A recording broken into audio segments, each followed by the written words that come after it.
Hello and welcome to the League of Extraordinary Atheists for Humanism, where we attempt to apply logic and reason to religion and politics. I am here with my wonderful, beautiful oh, I'm here alone right now. Christy Santiago is having internet problems. She is fine, but yeah, it looks like there was a bad accident near her home, and um, internet's not working because of that. We think because of that. Excuse me. But I am not completely alone because I have uh, the man behind the curtain, the person who makes it all happen behind the scenes. And it is none other than Natcha, witness himself. So don't look behind the curtain. Don't look under the desk. He's there, I promise, making it all work. So today, here in the USA, was a rough day for many people, but seemingly not a rough day for many more. Um, if you live under a rock and that rock is not in the US, maybe you don't know Donald Trump, Donald J. Trump, the same one who won the election back in 2016, has won again. Um, so, first off, first things first. Um, we were wrong here on the show. Our predictions were way off, and sorry about that. Um, Trying to pull up our live chat real quick. First off, first things first. First off, first things first. That's me. Oh, hello everyone. We got Jen here. We got Ellie's fake name. Welcome, guys. Okay. Um, so yeah, our predictions were wrong. Kamala Harris did not win comfortably or near a landslide victory. Um, we wish that happened, and we wish that it looked like it was more stolen than it does. Right now, I don't think it does. Excuse me. I guess there were like what 32 bomb threats in 5 different states. I think around places, and that's not really being reported on very much. So that's a thing, maybe a contributing factor, but probably not enough to swing an election. So we got to be real with ourselves here. So I don't have anyone to bounce off from tonight. So if you guys want to say anything in the live chat, this might be a short show. I kind of planned on it being a short show anyways. But if you guys have questions, please go ahead and leave them in the live chat. I have exit polling pulled up. I was going to go over with you guys, but I don't feel like it. It all kind of lines up, right?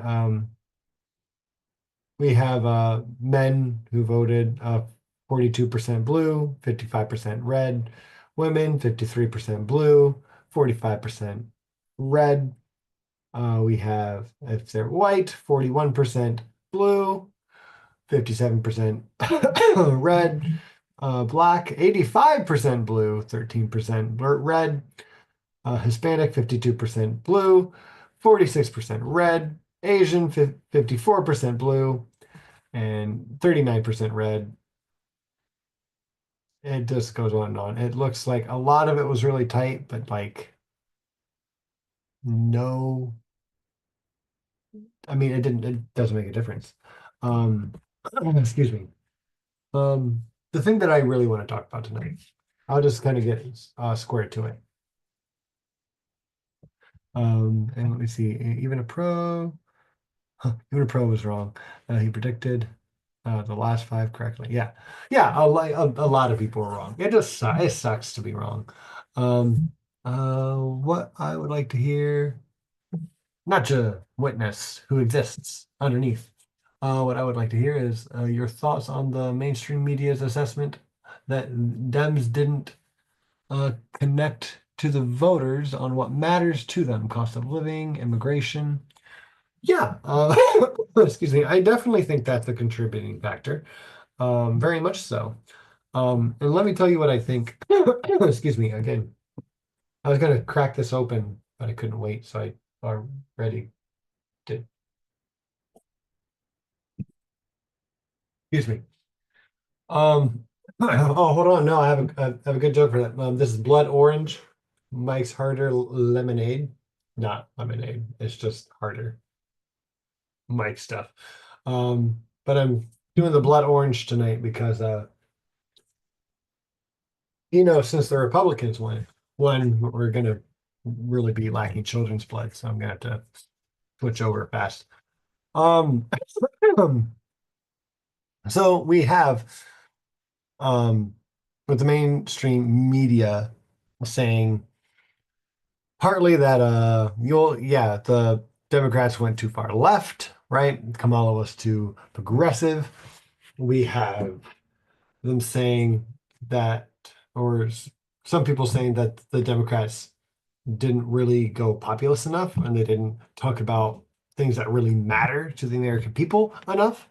And I think that's all completely legitimate, except the part where we went to progressive, because we hardly went progressive at all. Uh, excuse me. They did pick Tim Walz as the VP pick, but if you look at though the polls only matter so much, if you look at the polls, Tim Walz was the most liked person on any ticket, any of the tickets, period. Right? Like including the independent parties. He was the most liked person. So that doesn't quite bode well, that explanation. So I wouldn't blame the pick of Tim Walz. Um, the Democrats didn't focus on things like the cost of living and immigration enough. So they did try to pass the bipartisan immigration immigration bill, and that didn't go through because the Republicans killed it. Mike Johnson in the House, Donald Trump because he said so, and the cost of living. I think Kamala Harris did touch on that, saying that they were going to do price controls on grocery stores to make sure that they can't um, price fix too much. I forget the term all of a sudden now, but where you change the price if there's like a national like emergency, and it's already legal to do that in many states. So she was going to just enforce that more, which is good. I think that's a great thing. I think most people would have been okay with it. But she didn't get that messaging out in time. That's one of the biggest issues, is that even if she made some good decisions, I think she ran a better campaign than Hillary did back in 2016, even a better campaign than Joe Biden did back in 2020. The issue is she only had 4 months to run this campaign. There was a selfish old Scrooge trying to run again at age 81, who was super duper unpopular and unliked at the time. I can't remember his name. It rhymes with Haydn, but excuse me. I'm sorry for all the coughing. Even still, not only allergies, but me gaining a little of my voice back. She just didn't have time to message. And on top of that, the other biggest thing was she didn't uh, make herself different from Joe Biden enough, right? She said that, well, I'm not Donald Trump and I'm not Joe Biden. Vote for me. Well, what would you do differently than Biden? Nothing comes to mind. And also, when she was asked during an interview, um,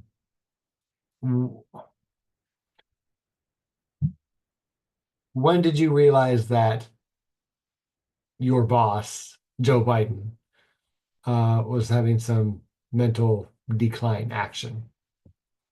She fucking couldn't answer the question. I think that was a huge one for normies, just people who want to know. They're gonna tell the truth. We're here for you, the people, not for our team blue people. And just acting like Joe Biden was the fucking best and that sweet old man could do no wrong, I think cost her the election.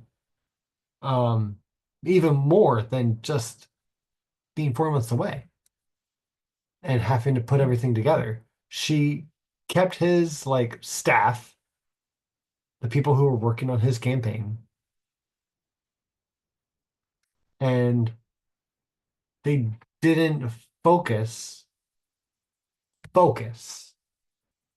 on the economic issues. They brought a couple things up, and those couple things were good, but it wasn't enough in such a short amount of time. And they were running an incumbency um, campaign. Excuse me. And the incumbent was hated. Everyone hated Joe Biden. Everyone hated Joe Biden last time. They hated him more this time. And she said, I would do anything different. Oh, he's done great.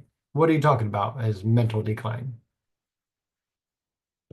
Not a savvy way to run a campaign where your boss was losing before you took over.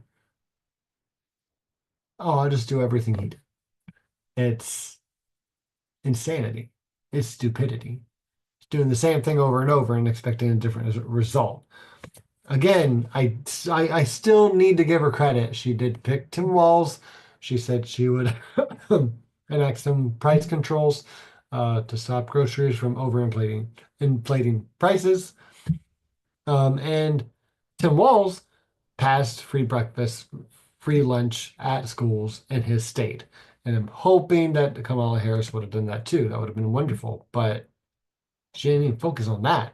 That's something that affects me nearly every single day because I got 6 kids who go to public school, um, and they need lunch money.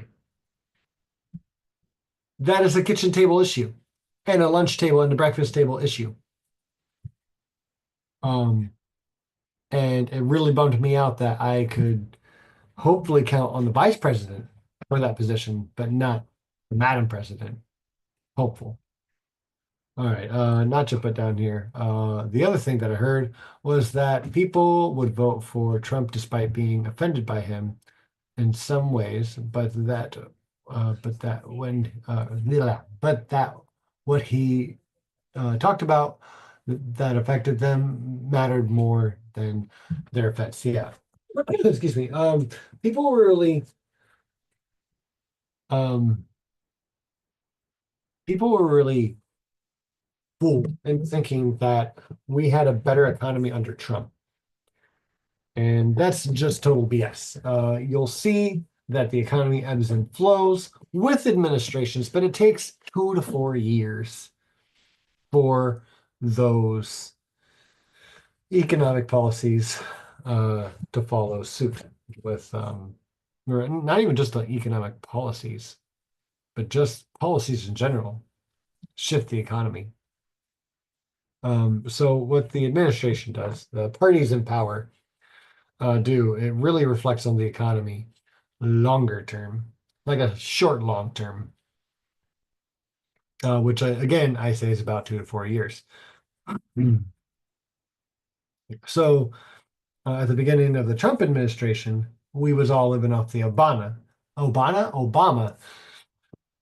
economy, and excuse me, end by the end of the Trump era and the beginning of the Biden era, that was Trump's. Right? You follow? And then towards the end of the Biden administration, we start living under the Biden economy, which Trump will pick up. And I think it is getting better, but it's still not good. So take it or leave it. But under Trump, we did have COVID. Now, is COVID his fault? Not necessarily, but you don't really get a mulligan because you were dealt unfair cards during your presidency. Everyone has to deal with tragedies, whether they're economic or natural disasters or wars that go terribly wrong or terribly right, yet terribly. It Doesn't matter. You have to deal with crises. That's your goddamn job. So yeah, if yeah, nobody likes or blames Bush for 9/11. Wait. Well, yeah. Um, yeah, people thought that we had a better economy under Trump. Just not true. Um, but a lot of people believe it, right? And that's partly because of the tax cuts, right? Where 83% of the benefits went to the top percent of earners. And that's great for the rich economy, but not good for the middle and lower class economy.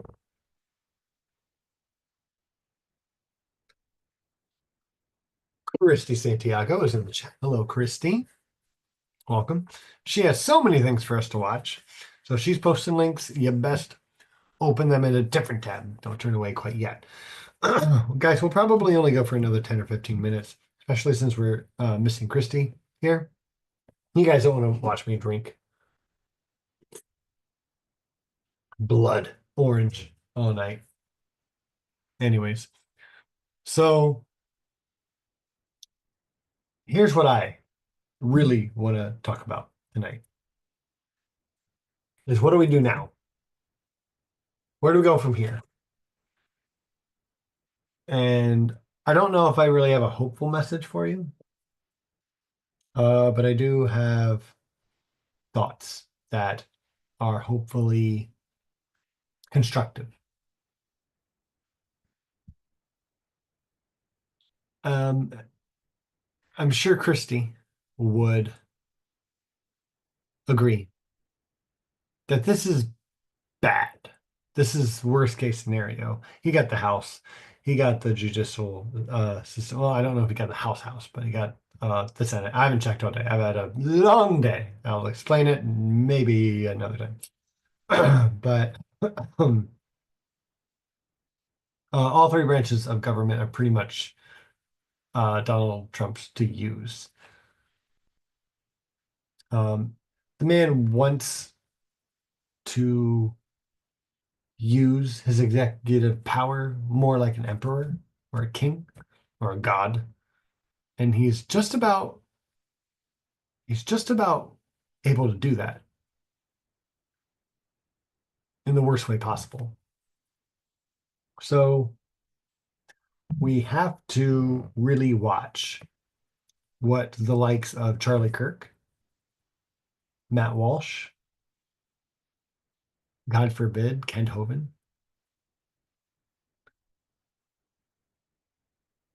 do, say, push for. Because these people helped Donald Trump win. As far as I'm concerned, and I'm not seeing a lot of people talk about this yet, but it is what I think a lot of us are worried about is that this is now the party of the Christian nationalists. And that is the antithesis of what we are here. We're anti-nationalist and a little anti-Christian, anti-religious, anti-theist. At least I consider myself that kind of anti. Now, one, because I always want to reiterate when I say that I am anti-theist. I'm anti-Christian, anti-Islam, to the point of, well, I think it's super not true.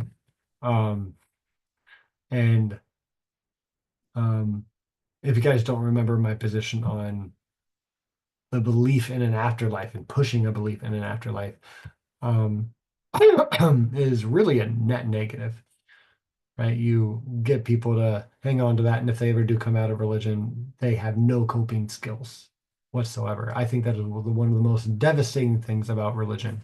Religions that have afterlives um, baked into them. Just really antithetical. Really tears you apart when you come out of it. So that said, going off on a rabbit trail.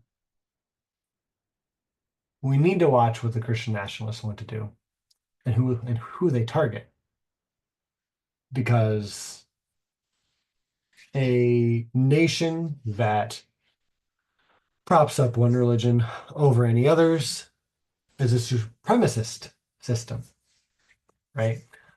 So I think it's coming. I really think it is coming where we start losing rights. Maybe as an atheist community, but more um, so like the LGBTQ community, um, communities that aren't white, so on and so forth. All of the social justice things that we have been worried about for so long, which I always say is a no duh position, right? People are people. They deserve basic human rights. Um, it's a scary time for any kind of minority out there, or anyone who's just not Christian and nationalist. And we think both are not great, right? Christians are fine. Nationalists are people. Nationalism and Christianity, not great. What we need to do on this channel and in our Facebook group that has over 1,000 people in it, it's pretty cool, guys, really. I think we need to start being the League of Extraordinary Atheists for Humanism. Um, and by that, I mean we need to group up together a little more. Online, in person, doesn't matter as long as we're doing something. And I'll tell you why I say that here in a minute, but let me give you the examples of um, we need to do more humanitarian efforts in our community, because the point of us is we are better morally than the Christian communities that claim to do so much humanitarian outreach. Um, Often for their their cause and wanting um giving food and asking for praise kind of thing, and not even for them, just for their God, whoever it is. Excuse me. I would really like if any of us here in the community can do any kind of social projects, take pictures, take a little video, share the info, share what we do as the League of Extraordinary Atheists for Humanism, right? What Christy and I do on the show, we cover politics because it's important, and we cover things that have to do with religion and politics and humanism. We care about Gaza because we're humanists, because the conflict over there, more than Russia and Ukraine, is religion and politics, right? We're an atheist channel who cares about morals, and it drives me nuts when I see a lot of really progressive Christian groups. And I want to give credit where credit is due. There's a lot of good work out there.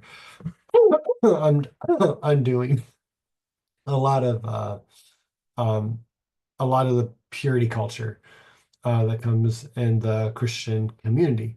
A lot of people doing the work to hopefully undo that, but they're catching up with us. They're catching up with the atheist community, is what it is. And I don't think they'll all the way catch up, because they're still held back by some of their theology. But my point is, they're behind a lot of human rights things that we just take for granted. we think people just get this because we get this.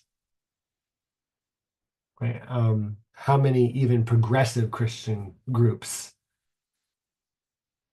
call for justice for Gaza or just a ceasefire? They're still so far behind on the morality run. And it's sad, but we need to lead the way on things like that.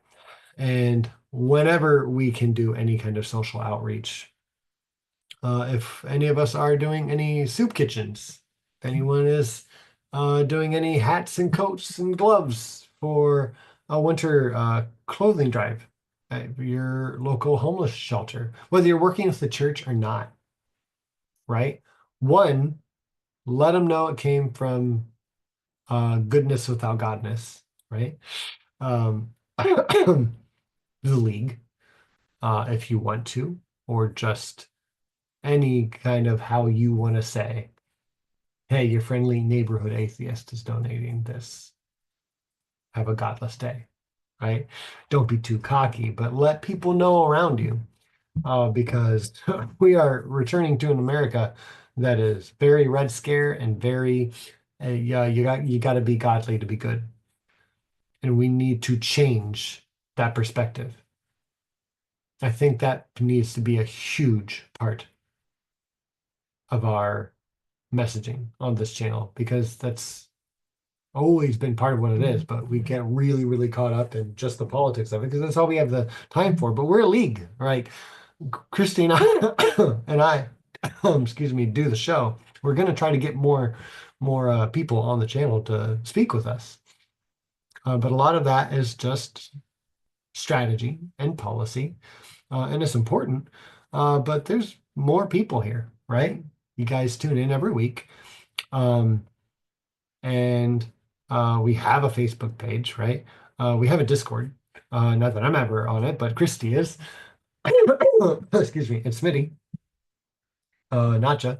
So we need to find a way to organize and show who we are and what we care about. And um, Christy and I are always very policy heavy, so we will keep trying to do what we do, um, showing people the way, policy wise, and keep up on stories.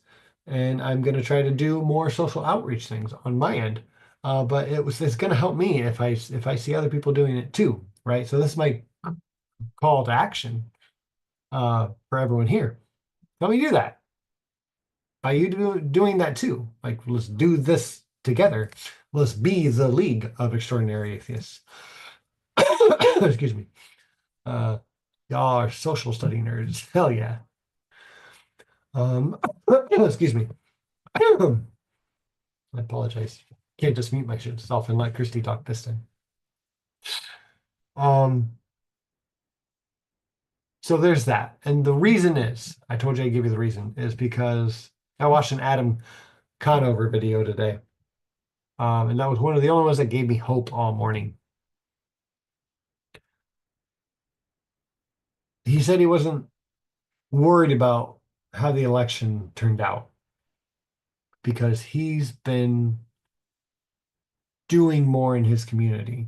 He's been working with a campaign with people that he met at a soup kitchen. That's awesome. And I think we need to do more of that. I've been wanting to do more of that. But I think we all need to work together to work on the means, right? We're the League of Extraordinary Atheists. We can work with other humanist organizations. We can work with other churches in the area. The point is, we help people. We do it from a moral standpoint because we are moral. That's why we like this channel. We care about the morality of things, and we try to find rational justifications for doing so. That's what we do, and we're going to let the world know that because that's what we can do moving forward. We can keep talking about the issues, and we could set a really good standard for what the atheist community or our corner of the atheist community can be. Godless and morally superior to a lot a lot of our competition. So it didn't matter who won. We would be fighting them either way to build a better future. That's what Nacha says. Nacha, you're right. Last night I was prepping to be like, all right, Kamala wins. Here's where we go from here. We need to fight Kamala Harris because she needs to be more progressive here, here, and here. We need to look at our humanist, like moral principles here and see like this is what we need to do with Gaza. I'm sorry to say, guys, I think Gaza's pretty much done for. I could not be more devastated about any other topic. Um, I can only imagine the bloodbath that's going to turn into. And I have no idea how we fight it if we don't have any branch of government listening to us. Us as a piece of the pro-Palestine movement.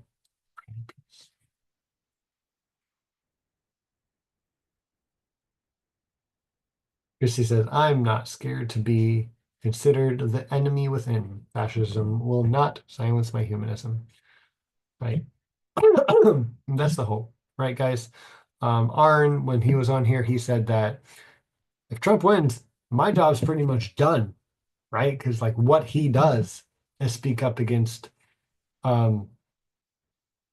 extremism, right-wing Christian extremism, which is just Trump's neck of the fucking woods. So if you think that the US is now super racist, super sexist, super extremist, and bloodthirsty, you might be right. But there's no other way to fight it really effective except for being a really good example, being a better example. And that's the thing. That's the thing I thought for a long time now. And I feel like today's the day to say it. Is that um, better than most religions, but we are much better. We are morally superior to Christian nationalists of any type. And we need to not brag about it. We don't need to fight about it. We need to just show it, right? We need to lead like Jesus in a lot of ways, but even better because we can, because we know how, because we are not tied to a grotesque fairy tale from the ancient Middle East. None of them. So, cheers to that. I hope you're all on board for this new era, this new Trump era, and us continuing to cover it and continuing to be good for godless sake. And with that, we'll see you later.